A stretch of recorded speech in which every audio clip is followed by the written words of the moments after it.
What's up, guys? Dang!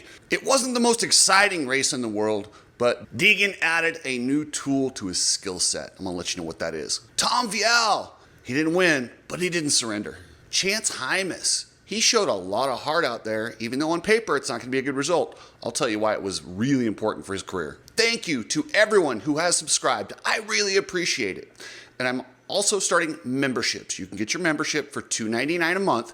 If you just click where you've subscribed and just join, then you'll be a member. I'm gonna do some exclusive content for you guys. I'm gonna have some lives where we do some Q&As with members only. I'm also going to do some giveaways exclusively for members. So if you wanna support the channel, support me and help me take on these media conglomerates, I'm gonna keep giving you my authentic opinion. I'm gonna keep calling out injustices and dirtbags in this sport. And if I see any of that stuff, I'm gonna give it to you.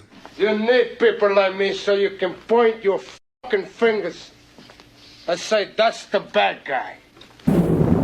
So Hayden Degan has a long list of strengths. He's got cardio for days. He's got incredible talent, and his will to win and his grit are just off the charts. Now, this was gonna be big when he moves up to the 450 class. He knows how to make the adjustments in between motos to make the bike better, to get what he needs out of it to win. He showed that this weekend. That first moto, his bike was choppy. He was smart enough not to throw it away and instead settled in, took second, made the adjustments, came out and he looked like a different guy in that second moto. That's scary for the competition. And as he moves to the 450 class, that skill set will be very, very important. And it was a crazy week for Hayden Degan. You know, they had, well, I'm sure it was for a lot of the guys traveling because we had the cyber attack. All these flights got canceled. Gets the jet, the private jet, $50,000. And then they fly a bunch of dudes out there, including the announcer, Ricky Carmichael, which I'm gonna refrain from making fun of. He does enough of that himself. But what a badass to just go ahead, put that up as a win bonus, and then of course, gets the win, covers his flight. This kid is something special. I am thankful that he is in this sport. The way he's willing to bring people out. Love him or hate him, you get plenty of entertainment out of Hayden Degan. I think this kid's the best thing to happen to this sport. I've said it 100 times. I'll say it again. He is the best thing to happen to this sport in a long time. And I cannot wait to see when he moves up to the 450 class in a couple years, and him and Jet are gonna have this rivalry, and it's gonna get ugly, and it's gonna be back and forth. But it sure as hell is gonna be fun. So Tom Vialle is a two-time MX2 GP champion. This dude is no slouch. Last week, he folded like a lawn chair at Millville. I mean, he looked really bad. And he came out here, he fought his ass off. He even won the first moto, and I thought he was, like I said, I thought he was gonna close out the 7.5 to 1 and win me some big money. He didn't, but he still rode his ass off. He just isn't as fast or as good or as strong as Hayden Degan. That's it. In almost any other era, Tom Vialle would come over here and get a championship. Unfortunately, he's against an American savage. Hayden Degan is an absolute beast. We have a big, hairy winning machine in Hayden Degan. Here's the deal. I'm the best there is, plain and simple. I mean, I wake up in the morning, I piss excellence, and nobody can hang with my stuff. I'm just a big, hairy American winning machine. Tom does have 2 weeks off now to regroup, and typically, Europeans have been really good at Unadilla.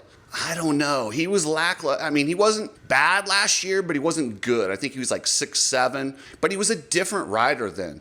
I don't know. I don't know if he's going to have anything for Hayden, but I don't think he's done trying. That's one thing about Tom Vialle. Even though he folded at Millville, he came right back out. And he's a champion. He's a guy who has closed out championships. He's not somebody who's just going to accept getting second. He's going to work hard. He's going to try. I don't think he's going to succeed. He is not going to lay down and let Hayden Degan just run over him. This 2-week break is perfect for Tom Vialle. Go back, reset. He doesn't have to worry about the championship anymore. It's pretty much out of his control. Now all he's got to do is try and win races, and that's all. That's his one focus, is just win races. If the championship's there, it's going to take something from Deegan messing up. He doesn't have to worry about that. That is no longer a stress. He can just work on getting better and setting himself up for super duper. And a lot of the guys are looking at that, And I love having that at the end of the season. It's like typically this time of year, a lot of the guys that kind of mail it in, but with Super Duper looming, a lot of guys still really want to get points and set themselves up for what will be the most premier championship in this sport in a couple years. If you haven't checked out the Coach Rob podcast, I strongly recommend heading over there. It's the Coach Rob podcast or the Coach Rob show on YouTube. He does a vet show with Toolman Dan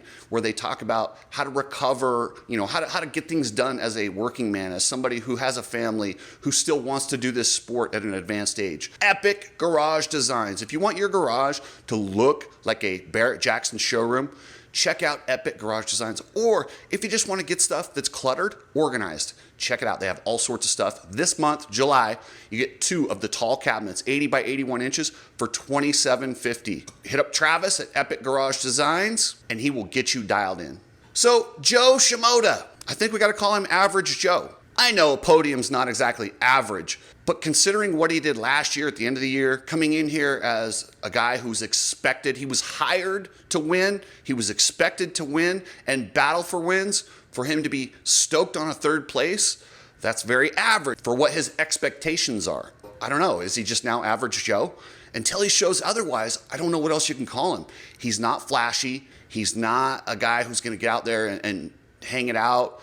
He's not a guy that's going to talk trash. He's Average Joe. I'll tell you who wasn't very average at Washougal, Ryder DeFrancisco. This kid is getting better and better. Now, a lot of guys, there's some phenoms that come into the pro ranks, Deegan, Lawrence, Carmichael, and they've kind of ruined the bar for everybody else. A lot of these other riders, like Ryder DeFrancisco, they need a couple years to develop, to grow, to improve. And that's all you could ask of Ryder DeFrancisco. The problem is he's been around and he's been talked about for so long as an amateur. It's only his 2nd year. And he was a rookie in Supercross and it's his 2nd outdoor season. So, we're kind of treating him like he's been there forever because he's been around forever and we've known him forever, but he's still brand new to this sport. And he's getting, I truly believe Ryder DeFrancisco, it's not a good look when you fade toward the end of motos, but some of these athletes don't develop that man strength until, their early 20s. And and he's building and he's smart and he rides very, very within himself. Rarely do you see Ryder DeFrancisco yard sale. That tells me he's a guy that can build and he's going to get better and better. And he's somebody that I hope they stick with long enough because he will be battling for wins and championships. But I think it's going to take another year or 2. I think he's got to just keep building and improving. But if they quit on this kid, it's going to be a big mistake by the team. I don't think the Gas TLD team is the type of team to do that, but they are experiencing a lot of change in management.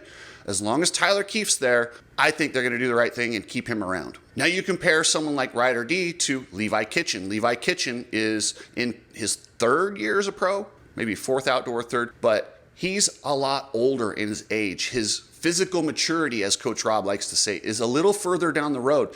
He's still getting tired. That is expected, considering the amount of stress that he went through trying to win that Supercross championship, that unfortunately, if it wasn't for his teammate riding injured and taking him out, he would have easily won. He has showed the potential and the ability to close out races. Can he do it week in and week out? I don't know, but you got to look at it this way. He had his emotional dump of career best going 1-1 at Millville. Then he goes to his hometown race. Sometimes riding your home track is an advantage.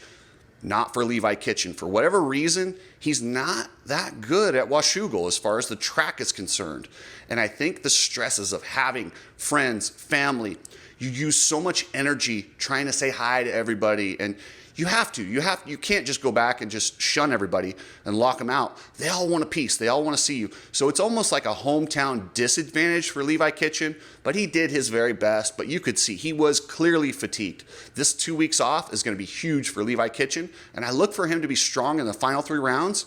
And don't be shocked if Levi Kitchen is your super duper champion at the end, because he gets a reset. And they get to go again, and they get 3 rounds to make it happen in Supercross and Motocross combined, which last year they did an amazing job of building those tracks to where they had a nice balance of both. I hope they can do that again this year and don't make it just like a Supercross track without whoops.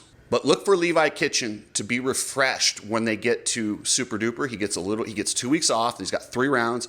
Then they get another week or 2 before they have to do Super Duper. And I think that he's probably already focusing on that. I mean, this championship's pretty much over for him. He's won a race. He's done a lot. So if his outdoor season ended right now, he's fine. It wouldn't be ideal because you want to get back on the podium a few more times leading into Super Duper. But he will be there, and look for him to really step up and try and make another run at Hayden Degan in Super Duper. Hey guys, if you need goggles or a shirt, head over to Ride Strapped. This is a cool company that helps me a ton. But if you want to get some patriotic goggles and support a really cool company, head over to ridestrap.com. And if you ship anything using a semi-truck, you understand how these trucking companies are a real pain in the butt, not Precision Transport. I've had a lot of people use Precision Transport already. Every single one of them has glowing reviews. Cost effective, customer service, accurate tracking. Use Precision Transport, pretransport.com. So on paper, Chance Hymas had a horrible day. He did not. He had a career-defining type moment. He went in there injured, pretty severely injured. That ankle, clearly, he couldn't walk. I mean, it was pretty bad. I'm sure he didn't ride all week. He gutted out a pretty decent performance in that first moto. But what really won me over is the second moto. When he goes down in the second turn, not a lot of racers with that kind of an injury would get back up and fight for just a few points. I mean, as far as the championship goes, he's really out of it. I mean, it's going to take a miracle for anyone besides Hayden Degan to win this thing. I mean, it's motocross. Anything happens, but it's doubtful. But what he showed today was grit. Nobody would have blamed him had he said, my ankle's hurt, I'm probably not going to get very many points, and pulled off. I think we'd been like, okay. Instead, he gutted it out and grinded and got valuable points and proved to himself that he can do it probably when he thinks he can't. And that's something he can keep for the rest of his career. Once you start quitting things, it gets easier. It becomes a pattern. And when you don't and you start gritting through things, that's also a pattern. And I like that he's got that pattern going on. That kid has got some heart, and he's going to be a problem for a lot of people in the next few years. We had Jet Reynolds. Speaking of heart, if you guys don't know Jet Reynolds' story, Jet was probably the premier amateur racer for the longest time. I think he went like this crazy amount of motos at Loretta's without even losing. He was the epitome of a can't miss professional prospect. He was almost for sure going to be a Hayden Degan, a Jet Lawrence, a Ricky Carmichael, a James Stewart, a Kevin Windham. That's what he was compared to. And he had a series of injuries before he turned pro. Pro circuit I don't think he was really welcomed on that team, and his confidence was smashed, destroyed. Nobody would have blamed that kid if he just left the sport. To check his ego, go to Club MX, where Club MX is a team. You can say what you want about them, and they had a really bad week as far as drama. They also know how to cultivate talent. They don't just bring you in and sink or swim. They develop riders, and they make them their best, and they're doing that with Jet Reynolds, and he is building and building and building. The talent he had as an amateur didn't go anywhere. The confidence did. The amount of respect I have for Jet to check his ego and just keep building rather than just throwing in the towel is tremendous. When you see guys that you smoked as an amateur reaching the highest levels of success in this sport, it takes a lot of gumption to keep going and keep grinding and getting those 10th place finishes and rebuilding yourself. Kudos to Jet Reynolds for doing that. And I'll tell you what, guys, a lot of dudes out there looked fatigued. I know it was hot, but they had the long stretch run in the summer. Now they got 3 rounds, and then they get a break, and then they get the final 3 super duper rounds. So we can kind of like a horse when it can see the barn. I think you're going to see a lot of results different, and guys with revived energy when they get back to Unadilla. Goes Unadilla, Budds Creek, Ironman, and that's it for outdoors, and then it's off to super duper. I'm glad to see these guys getting rest when they need it, and I want to thank everybody for supporting the channel. Much appreciated. Thanks, guys, and I will catch you later.